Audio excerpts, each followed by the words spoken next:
in terms of the other wrestling promotional company. They have a lot of talented wrestlers, and we're happy about that. When contractually, they're available to be, talked to and have conversations with, assume a number of them will come over. And nothing but respect for the father who that was way too nice. Finances it and owns the Jaguars and all those other things. That was very pleasant.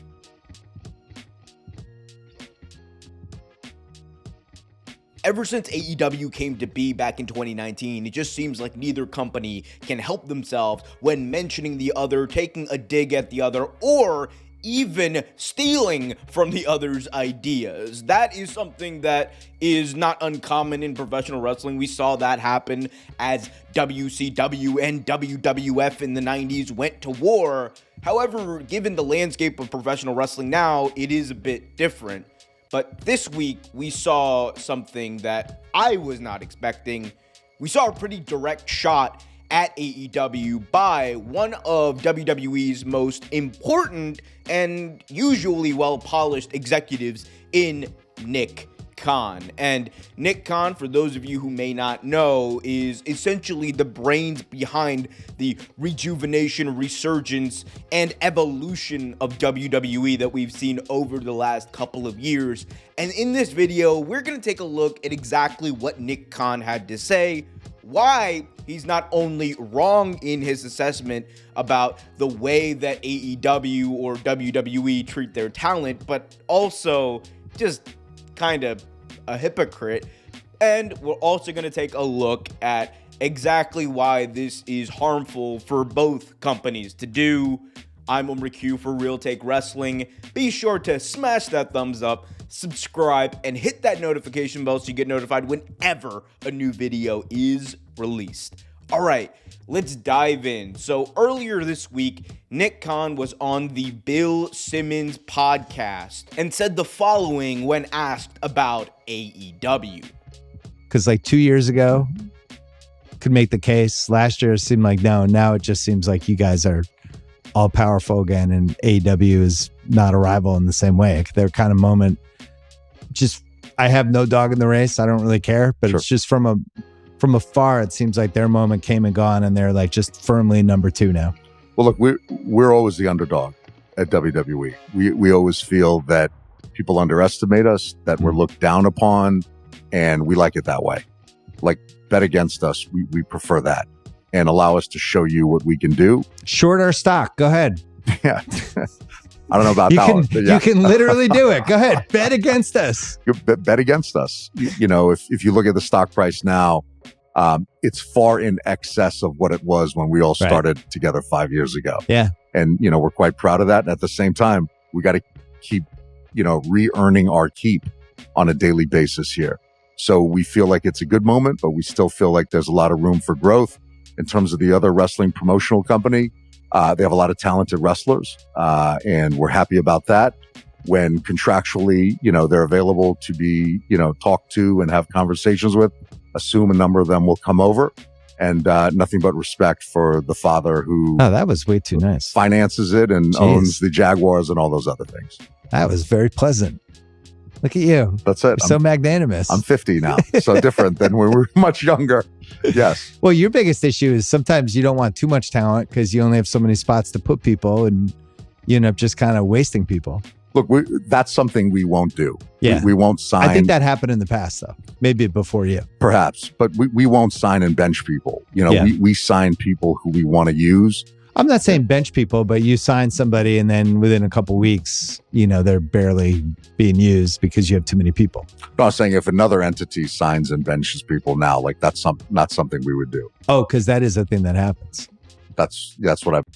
Now, Nick Khan's comments caused quite the stir online as many tribalist wrestling fans went at it in the comment section. However, the reality of this situation is that Nick Khan's comments are harmful for multiple reasons. Not only to the ongoing tribalism that we're seeing in professional wrestling that is honestly plaguing the entire brand and industry, but also harmful to WWE because it is quite hypocritical for Nick Khan to say the types of things that he said in those comments. Let's start with the tribalist aspect of it first. In these comments, he takes a bit of a shot at AEW founder and president Tony Khan by implying that Shad Khan, the Jacksonville Jaguars owner and the person who actually did help fund AEW, was the person who was funding it, and he has a lot of respect for him, taking Tony Khan out of the conversation entirely. And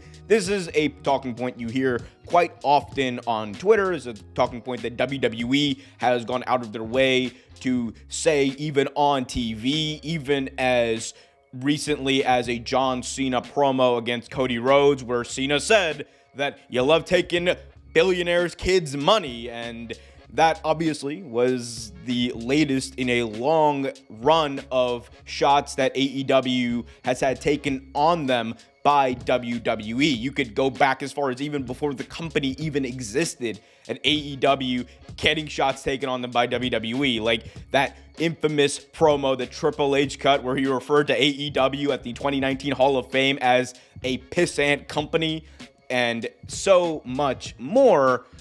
But these ones cement something very different. Usually, Nick Khan is someone who is above the fray. Has he taken shots at Tony Khan in the past?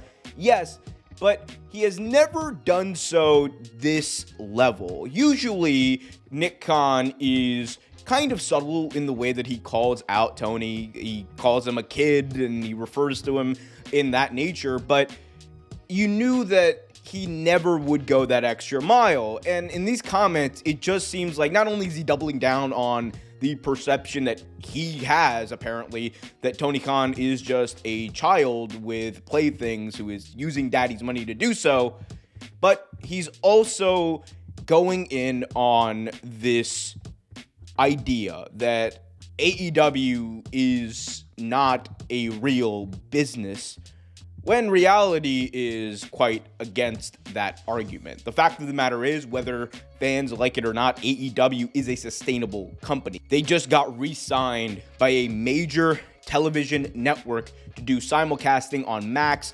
TNT, and TBS for weekly live programming, getting nearly $1 billion in that deal over the next 3 years with an option for another one. So, needless to say, they are a successful business venture. Whether or not Shad Khan's money was used for the founding of AEW, the establishing of the company, it doesn't matter. The fact of the matter is, it is a successful business venture.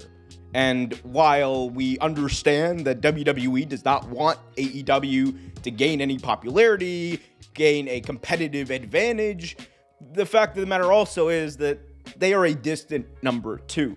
And that is likely always going to be the case, especially as we've seen Nick Khan be the person to help evolve WWE in the way that it has. Nick Khan is the person who essentially opened the door for Endeavor to come in. Nick Khan comes from a background where he was an agent to several key celebrities in the domain. So he knows exactly how to maximize the entertainment value out of WWE, how to create these partnerships, and how to do business. If it wasn't for Nick Khan, the Peacock deal wouldn't have happened. If it wasn't for Nick Khan, this Netflix deal wouldn't have happened. If it wasn't for Nick Khan, WWE would not be making the amount of money they are today.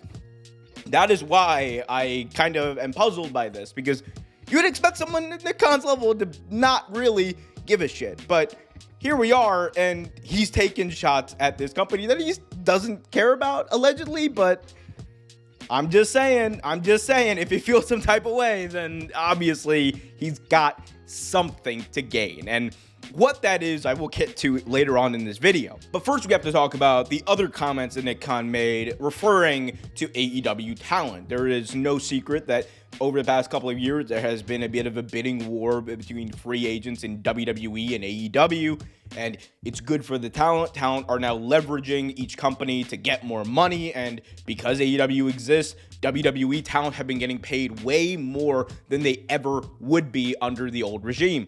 And that is a very good thing for wrestling. It's a good thing for wrestlers. It's a good thing for the industry as a whole.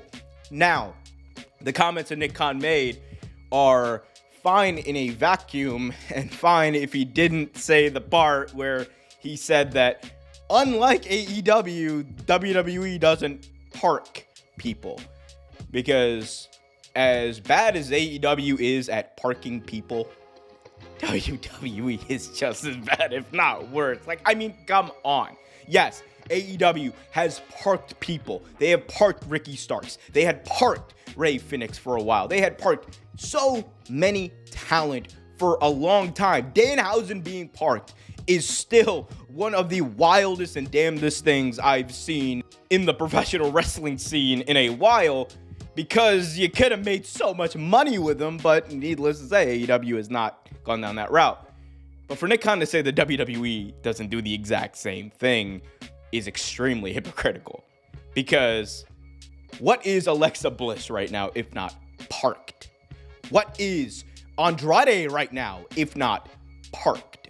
What is Roxanne Perez, who has not been seen after she had a record-breaking appearance in the Royal Rumble and was the second to last person eliminated? What is she right now, if not parked?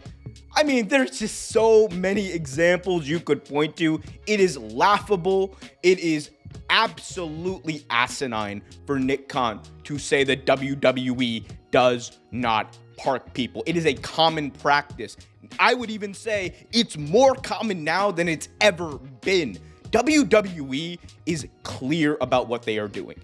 They know that if they sign people and perk them, it is still a competitive advantage, and it helps them more than it helps AEW, and therefore it is good for their business. WWE does not want AEW even a little bit to gain any ground, and that is not because there's a real chance that AEW becomes the legitimate number one company. No, it is because WWE understands that they have a real chance here to still maintain a pretty monopolistic rule over the professional wrestling industry. That is why we have seen them do all of these deals with companies like TNA, Evolve, etc. It is because they want to have their hands in as many pockets as possible to spread that WWE banner. And that is all well and good when you're talking about business. Is it monopolistic? Is it morally just? I don't know. I doubt it. No, it's not. But that's for a different video. But for Nick Khan to say that, it's pretty hypocritical. I mean, I could point to a couple of Wyatt Six members who might disagree with his comments about people not being parked. I mean, it's just insane. Like, let's be honest with ourselves. Absolutely stupid comments by Nick Khan. And I kind of got to the why Nick Khan said all of this, why he took a shot at Tony Khan, even though that he has nothing to be afraid of, why he spread this lie, and yes, it is a lie, that WWE does not hurt people. And it is because when Nick Khan says something, people listen. When Nick Khan says a message, there's going to be a lot of e-drones who propagate it, much like when Tony or whatever, or someone in AEW says something, you're going to see the same thing on that side. The reality is that from a business standpoint, it is in WWE's best interest to try to minimize AEW at every turn. It is in their best interest to try to make the perception that WWE is the place to be compared to AEW for two reasons. Number one, as I mentioned before, maintaining that competitive advantage. WWE owns, let's say, 90% of the professional wrestling market space, or whatever you want to put it at. Regardless of them already being the clear number one, and it's not even close, they want more. They want to grow. That is their business model, especially under Endeavor. They are in grow mode as more than they've ever been.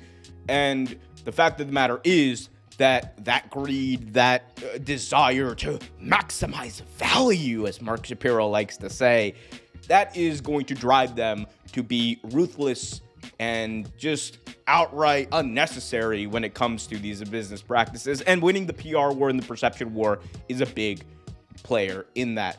The other reason they do this, though, is because the perception war is very important among talent. You want your talent to think that WWE is the only place to be. Not just a place, not just the best place, the only place. That is how you maintain the best talent. That is how you maintain your dominance over this domain. That is how you maintain your dominance, if you're WWE, over professional wrestling. That is what they want. Regardless of whether or not you like the product, it doesn't matter. From a business standpoint, that's why this is all happening. And the fact of the matter is, it is fine to enjoy the product. It is fine to watch WWE, be a fan of WWE. But at the same time, same with AEW. When there's bullshit, you gotta call it out. Let me know in the comments section, though, what you guys thought of Nick Khan's comments. Did you agree? Did you disagree? Did you hate me for everything I said? Let me know in the comments section. Also, be sure to smash that thumbs up, subscribe, and hit that notification bell so you get notified whenever a new video is released. I'm Omer Q for Real Take Wrestling. Be happy, be healthy, and as always, keep it real.